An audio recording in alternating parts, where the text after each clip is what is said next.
cette réunion, la deuxième que le Premier ministre organise de toute urgence afin que le gouvernement prenne des mesures urgentes pour régler le problème de la carte NINA au niveau des Maliens et de l'extérieur et de l'intérieur.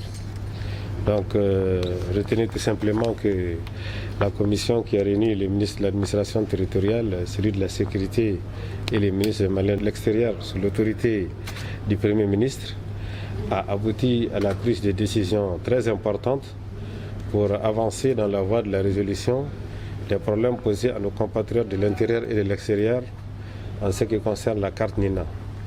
Très prochainement, des missions vont être envoyées pour régulariser, disons, de façon claire et nette, tous les compatriotes qui sont au niveau des grandes concentrations de Maliens à l'extérieur.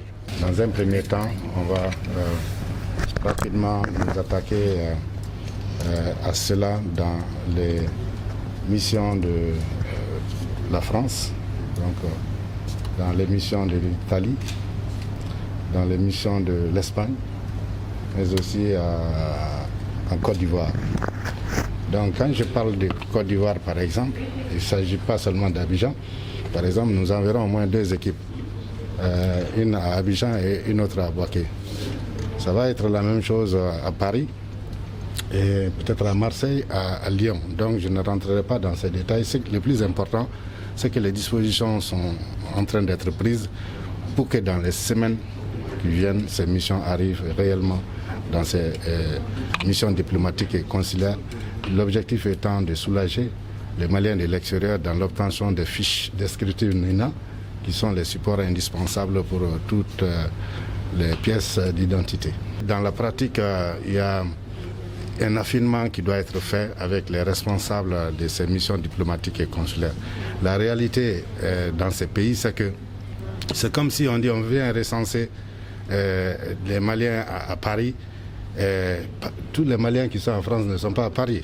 Il faut tenir compte du fait que certains sont très éloignés et il faut tenir compte du fait que certains ont des obligations professionnelles qui les empêchent de faire les mouvements à tout instant. Donc nous prendrons le temps pour vraiment enrôler le maximum dans ces localités évoquées.